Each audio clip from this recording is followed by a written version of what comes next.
St. Narcissus Seminary does not normally do pop-up lectures. However, this is a special occasion. We realized that we were in the middle of a private visit from the rising scholar Ani Shahinian. And so we prevailed upon her to bring herself out of private visit mode and to prepare something for our listeners on her current topic of research, which is the phenomenon of martyrdom in the Armenian tradition. And she agreed very graciously. So we are happy to bring you our pop-up lecture for the evening. For those of you who don't know Ani, do not yet have that pleasure. She's a PhD candidate in history and theology at the University of Oxford. She holds an MA degree in Near Eastern languages and cultures, Armenian history and literature from UCLA. And she holds as well graduate certificates in philosophy and theology, also from the University of Oxford. She received her BA in philosophy, ethics, and professional writing from the University of California, Santa Barbara.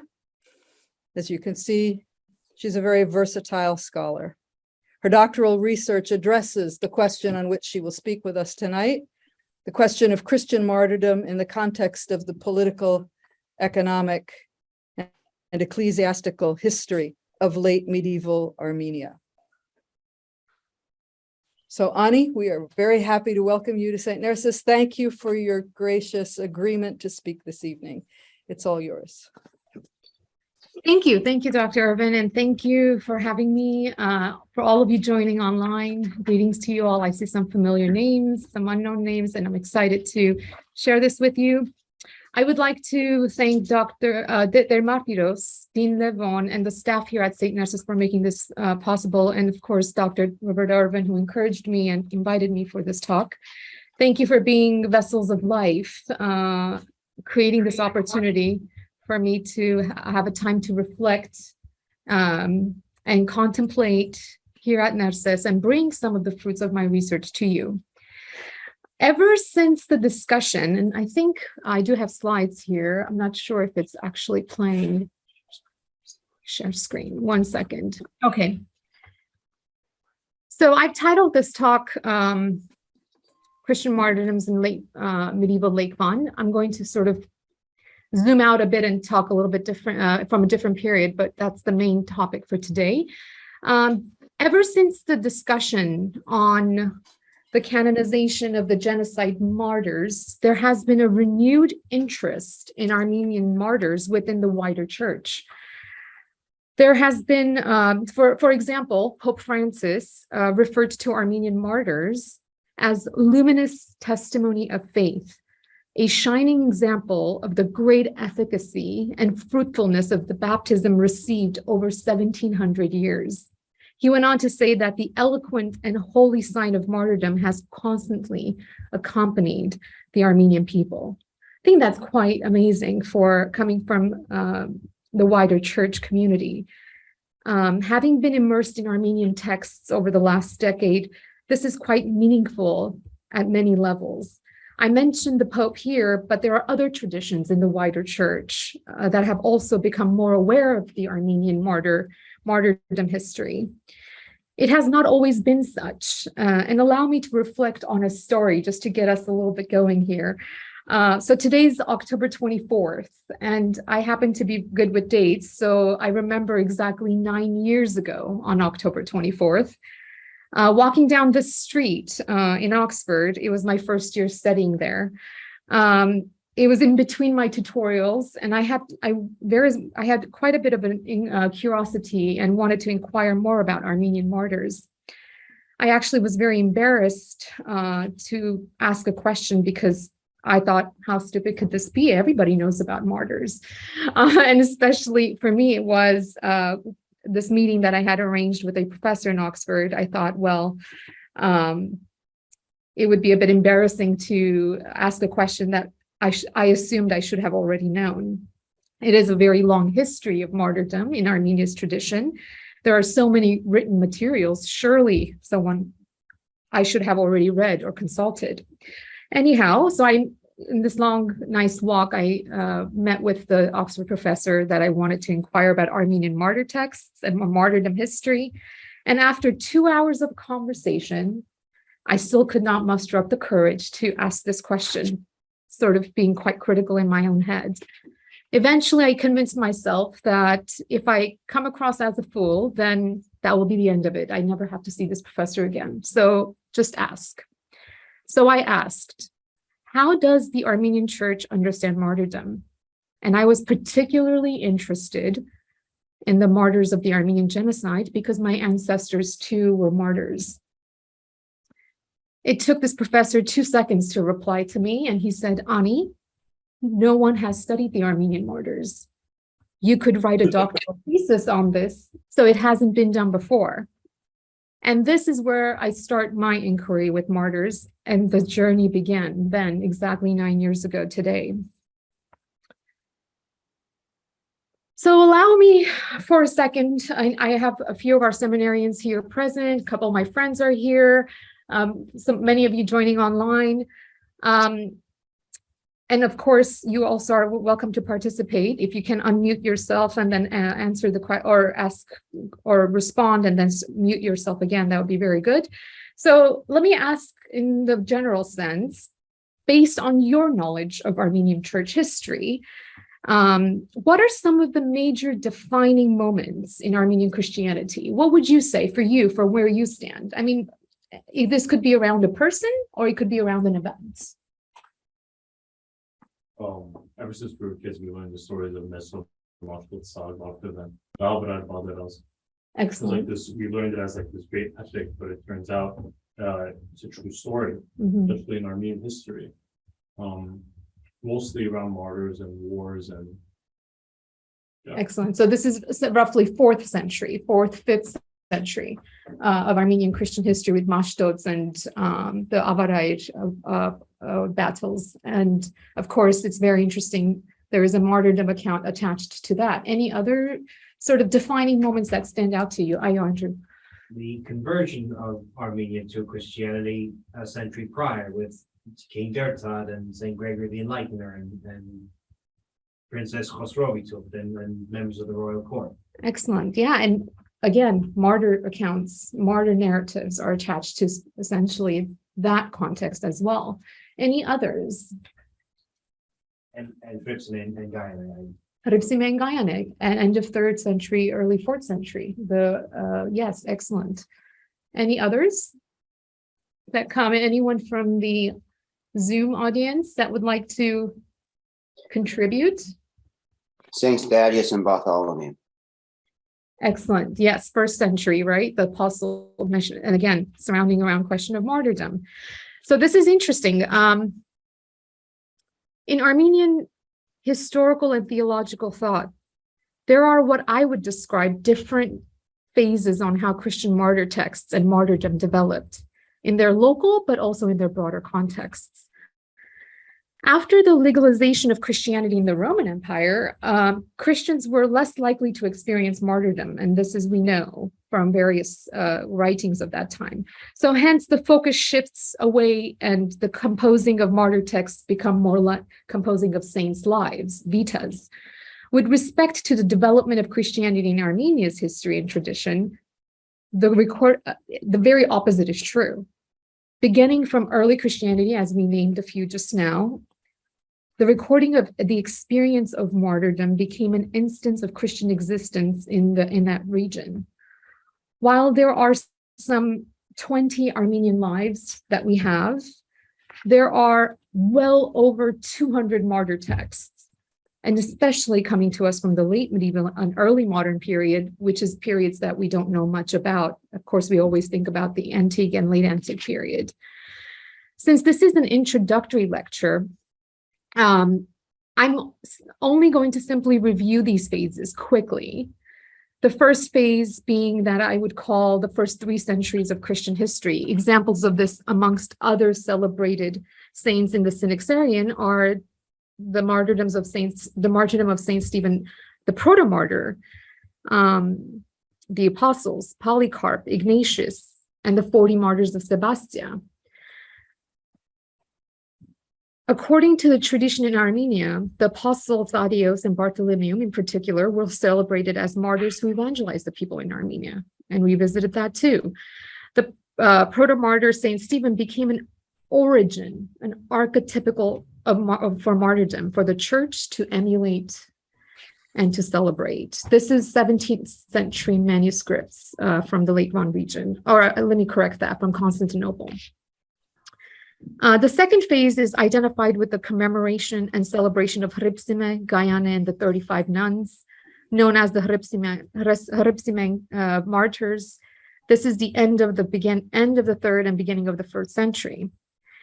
In this phase, the tradition of the Gregory the Illuminator and the conversion of King Thurtat, the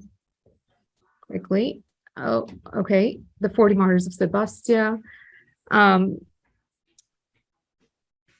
shaped the context in which later expressions of Armenian Christianity grew and developed, and further impacted the role of how we understand martyrs. The third phase that takes place in the 5th century with the martyr narratives are the traditions of the Revondians and the Vartanants martyrs, which Karen mentioned earlier. This phase was also the Armenian Church's crucial year of establishing their position between empires and distinguishing themselves from later traditions, which will later on become the expressions of Western Christianity as opposed to Eastern Christian expressions like the Syriac, the Armenian, and the Coptic. This phase cemented the direction of Armenian Christianity vis-a-vis the country's Zoroastrian Persian overlords and their dominant culture. So take these numbers of phases quite lightly. I'm only numbering the phases just for the purposes of orientation, but they are different phases in the sense that we see shifts both in how the martyr texts come to us and also how it contributes to the continuity of how the martyr figure develops in Armenian Christianity. So the fourth phase is where the Armenian martyr texts show a major shift. This phase witnesses the Christian response to the challenges of the rise of Islam. Islam became the context for new Christians or neo-martyrs and their stories, beginning with the martyrs Vartan Gokhnetsi or Vartan of Gokhtan and David of Divin, David Divinetsi from the 8th century.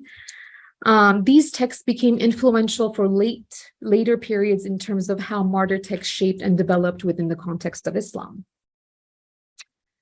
Now, the following century, over in the 9th century, during the Abbasid Caliphate, Hamazas and Sahak, amongst others, were martyred for refusing to convert to Islam. They are remembered in Tomatsuni's historical works, and here we have their images sculpted on the Akhtamar Holy Cross Church. Although these martyrs are early commemorations of Christian martyrs in the context of Islam, there are further nuances in this phase.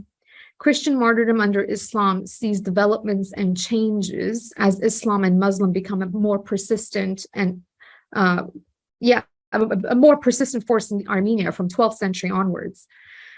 The second part within this phase is where I come in. So this is where the late medieval martyrs, right before the Ottoman Empire, really shape and in sort of moving forward in how we understand martyrdom. A third part is the continuation of the development of this as it is observed during the Ottoman Empire up until about the 19th century. So this would be right before the genocide. The fifth phase in Armenia's history is then the martyrdoms and the martyrologies of the genocide period from 1890 to about 1940. This is further developed. This is a further development that the Armenian experience contributes to the wider church. We don't see this in many other traditions. Here we have a treasure where we have a very long history of martyrdom and its development and the continuities and the discontinuities of how they actually shape the understanding of the martyr. Finally, perhaps a further development of this would be the martyrs during the Sovietization of Armenia, where the ecclesiastical community were absorbed by an atheistic governance. This would deal with the Christians who resisted and lost their lives in the gulags and the consequences of Soviet hegemonization of the common society in removing the church's role and function in society and reducing it to merely a cultural phenomenon rather than one of faith and Christian way of life. Perhaps the impact of these last two phases are even echoing today. As we see with this aerial view sketch of martyr accounts and the continuity, it's a phenomenon that, as I mentioned a minute ago also, I don't think we see in other cases. In this long list, I'm going to return to the last decade of the 14th century, which marks one of the most catastrophic yet illuminative stages in Armenian Christian history. Within 1 year, two Catholicoi of the Armenian Church, Catholicos Theodoros of Sis in Cilicia and Catholicos Zakaria of Akhtamar, were martyred. The two leaders representing the entire Armenian population were killed between the years 1392 and 1393, less than a year apart from each other. Grigor Vartapet Khalatetsi, who is the compiler of the Haismamut, which also we see many of the martyrologies compiled and republished in this Hayot Norveganed, which I have put on here. He writes a historical lament, which is also a particular genre in the Armenian literature, where he highlights the major catastrophic events of this period, especially the martyrdom of these two Catholicoi, and how these two events created for the Armenian church and people a void, essentially. He described the church as headless, painting an image of a body without a head. He described this was catastrophic even more so because at this juncture, Armenia had no secular power. Cilicia had fallen in 1375, and the demise of the house of the Artsunik in Greater Armenia in the year 1021.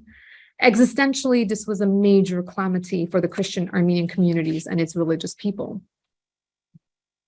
To put into perspective, Catholicos Zakaria at that time was, in the 14th century, was overseeing over 193 churches and 41 monasteries, which at that point, then the head of that entire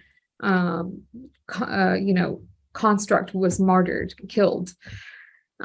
Just again, to put into perspective, 2 centuries before that, there were over 70 monasteries, and his period, it's already 41. So this is something to sort of note in terms of the times and how catastrophic things were for the people then. I will not detail the political history here other than to say that on the one hand, while this period witnessed these calamitous political and social events, on the other hand, this period was illuminative in its theological discourse, its ferment of production of texts and ideas in the monastic schools around Lake Van and Sunni regions. I'm going to focus on this illuminative force of the martyr figure, keeping in mind the setting, the historical setting of invasion and calamity. I think, let's see here. Yes, so one of the illuminative figures and Vartapets was Grigor Tseren's Khalatetsi, who compiled the Haismabur in 1401. And this is the main source where we learn about many of the martyrdoms and the martyr texts.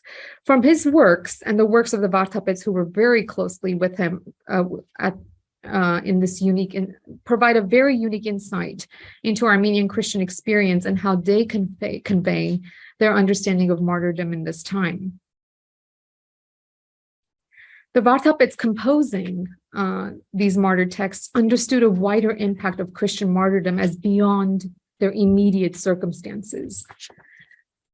They self-consciously wrote their present martyr texts with the long history of Christian martyr accounts in mind, as I shared in that very brief phases, presenting a continuity of the Armenian experience within the wider Christian discourse. Now, we've talked a lot about martyrdoms, and now I'm wanting to sort of narrow in and say, what is a martyr? Martyros, vaka in Armenian. What does it mean? So a martyr, essentially at its core, is a witness who testifies to a fact that they have knowledge of from personal observation or experience. In scriptures, the apostles were vakas to the resurrection of Christ, that is martyros, and to Christ's sufferings. We learn this in the Gospels, in Acts, and also in the letters, the epistles.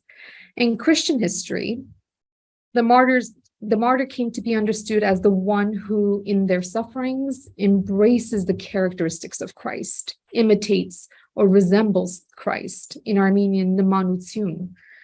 In other words, the martyr is the witness who testifies to what he has experienced as reality. Now, beyond being an imitation, this is something that's already developed early on in antiquity as who the martyr is.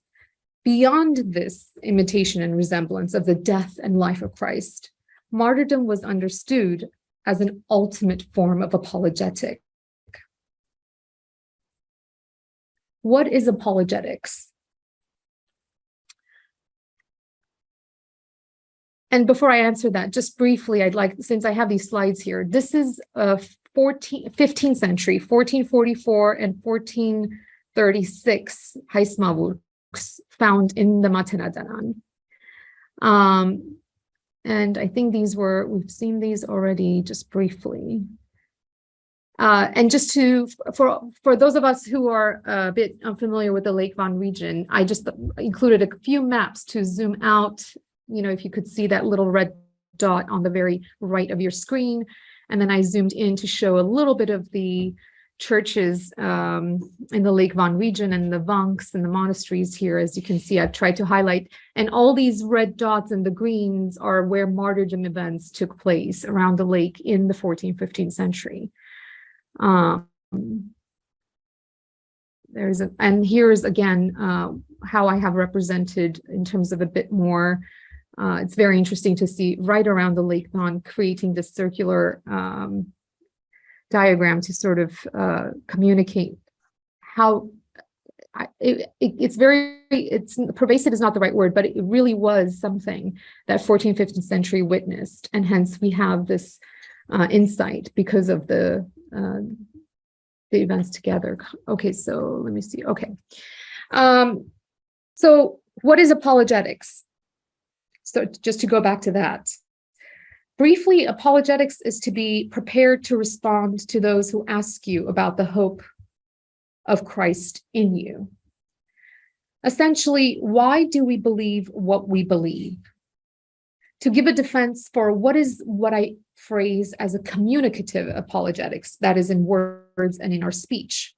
However, there are times when human speech is limited. It's limited in its reach, it's limited in its effect. In Catholicos Zacharias' case, this was so. In his defense before the authorities, the turning point was where the verbal confession and persuasion failed. He turned to apologetics of deeds. That is a spectrum of apologetics that it could be in deeds of virtuous life, and also eventually even to martyrdom. Hence, there is this apologetics of deeds, namely that conduct of godly life or virtuous response to situations that places one in a compromising circumstance. The basis for this understanding is expounded by the Vartapets from the commentating on the Petrine epistle. And here I have the Petrine pericope, or the verse in its context, and I thought it would be nice for us to see how is it that they're coming together to understand the martyr figure and the character of the martyr. So Peter, Apostle Peter, writing the first Peter 3:13-17, I'll read it here and it's on the slides, you can follow. It says, "Who is there to harm you if you prove zealous for what is good? But even if you should suffer for the sake of righteousness, you are blessed. And you do not fear their intimidation and do not be troubled, but sanctify Christ as Lord in your hearts, always being ready to make a defense to everyone who asks you to give an account for the hope that is in you, yet with gentleness and reverence. And keep sweet conduct, so that in the thing in which you are slandered, those who rival your good behavior in Christ will be put to shame. For it is better, if God should will it so, that you suffer for doing what is right rather than doing for what is wrong. So the basis here really is all human beings suffer, many of them unjustly. However, when seen in light of the Petrine epistle, adduced also by the commentaries of this period, the martyrs' suffering for their faith and conviction, expressed in their words, in their customs, and also ultimately in their sacrificial death, becomes the final expression of apologetics as martyrdom. So perhaps then we can say the martyr is the one who has a good conscience, is zealous for the good. He fears God and not other people. He is prepared and ready to give an answer for the hope that is within him in a way that results of this, in the way that as a result of this, the opponents would be put to shame. This is a lot. And my question studying about how to resemble such a characteristics, my question was, so how did a martyr become the person who exhibits such characteristics? How does someone come into a position to be able to stand the challenge of saying something like, fear God and not people, or being zealous for the good when your life's on the line? And here's where I think my major contribution with studying Armenian martyr texts comes in. In Armenian martyrological writings, the martyr texts are acutely informed by concepts of anznishchanutyun, and I'll translate that as self-governance, and some can translate as choice or the freedom of the will. In opening it up a bit more, self-governance or the choice to govern one's actions, words, and deeds in reaction to their life circumstances. There are two significant characteristics in the understanding of this concept of anznishchanutyun, that is self-governance. That is human rationality and responsibility, ultimately bridging these two. So in some ways, perhaps also it's the idea of the mind and the heart. Is there a bridge? That's a question I've often asked. And this is very interesting in reflecting how the martyr resembles the characteristics of that. So when the mind and the heart are actually connected, then you'll have these characteristics, which we will get into just a minute. This is built on the premise that we human beings are created in the image and likeness of God. This is a foundational premise in many of the compositions by the Vartapets. This is a noteworthy parallel that I would like to highlight in regards to words, actions, decisions in relation to our rationality and our responsibility. Some of you who attend liturgical services, this might be familiar to you. In the Armenian Church's liturgical confession, the confessor owns responsibility, so that's owning responsibility of my thoughts, my actions, and my deeds, and my words in preparation for Holy Communion. So it is no surprise that the martyr figure is the one who is the self-governing, the exemplary self-governing in these ways. Now, what is this force behind the martyr's character? That anznishchanutyun being something that's manifesting. What's the force behind the martyr? Now, the force behind the martyr's character, I say, is arakinutyun, the virtues, which are the traits that empower the martyr to give direction to their choices and reactions in their challenging circumstances.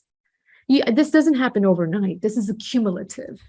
This is where it's one decision, one action, one word, one choice, cumulatively done in virtuous ways. So the martyr, who is crowned as Ansnishkan, self-governing, and Arakini, virtuous, rose to the occasion and embraced martyrdom when they were faced with the ultimatum to betray or to denounce their Christian way of life, which was informed by their faith, hope, and their love,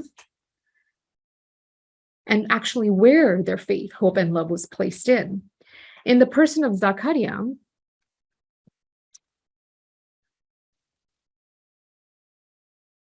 the Vartapet composing the text actually attributes these virtues, and this is nothing new. It's just wonderful to see it re-emerging in this period. This is an ancient preoccupation of the virtues, but here we see it, and it actually has a new meaning, a new application.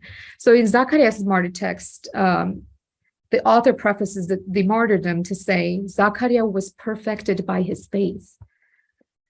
Second, he was firm in the hope of the eternal life to come. Third, he was fervent with love, lacking in nothing, that he had towards God and towards people. Moreover, he was adorned with prudence, distinguished with courage. He was sober-minded in his desire and balanced in his sense of justice. A commentator on the Petrine epistles says it this way, and I think it's beautiful. Virtues are the feet you use to walk in the path of goodness.